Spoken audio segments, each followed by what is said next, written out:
morning to all of you. Today we are going to know law. Law without continuation. So our today's topic is law without continuation. It means simple past. Law without continuation means simple past tense. You can say this simple past tense. So let's see the formula.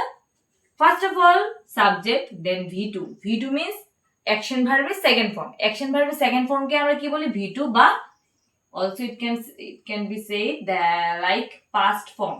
Okay, past form of action verb. Then other words, last, full stop. This is the formula of cho without continuation. So remember one thing, cho without continuation means simple past tense. Okay, let's see some examples like আমি ভাত খেয়েছিলাম। আমি ভাত খেয়েছিলাম, there is no continuation. আমি ভাত খেয়েছিলাম মানে কাজটা আগে হয়ে একদম কমপ্লিট হয়ে গেছে, মানে কি সেখানে কোনো কন্টিনিউশন নেই।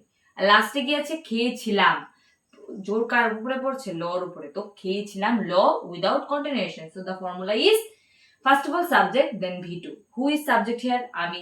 হু is the doer of the action? আমি। So I is a subject. Then খাওয়া, খাওয়ার ইংলিশ কি ইট, খাওয়ার ইংলিশ ইট, বাট এখানে আমি ইট লিখবো না, লিখবো কি V2। ইটের V2 কি ইট, এইট, ইটেন, তো এখানে হবে এইট V2। আই এইট, দেন কি আদার ওয়ার্ডস কি ভাত, কি খেয়েছিলাম ভাত, রাইস, লাস্ট ফুল স্টপ। সো আমি ভাত খেয়েছিলাম মিন্স আই এট রাইস। আমি ভাত খেয়েছিলাম মানে কি আই এট রাইস।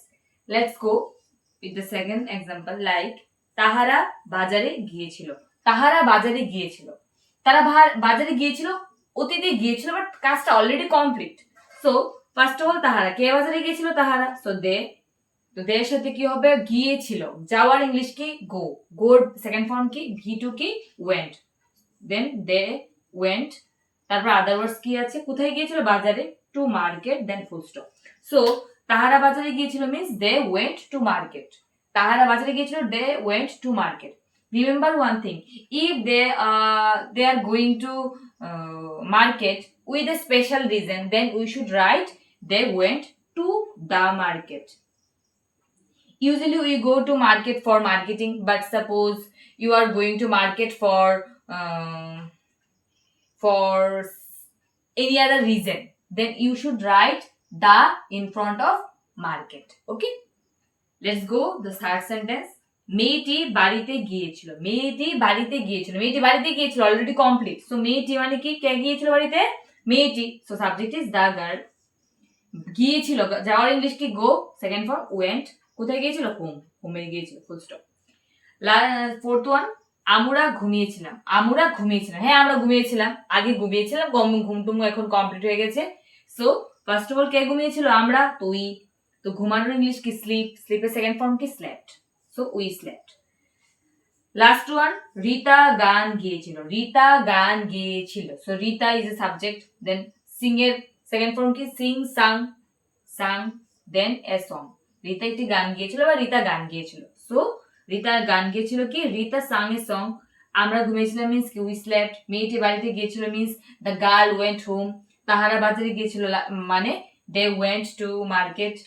আমি ভাত খেয়েছিলাম means I ate rice. I hope you have understood. You should read the formula carefully, that is subject plus second form of the action verb, then other words, then last full stop. This is the formula of there is big mistake, law without continuation. This is the formula of law without continuation means simple past. Law without continuation মানে কি simple past. Listen carefully, law without continuation, not cho, law without continuation. So I hope you have understood. Thank you so much. Thank you all of you, and do well, be well, have a good luck. Thank you.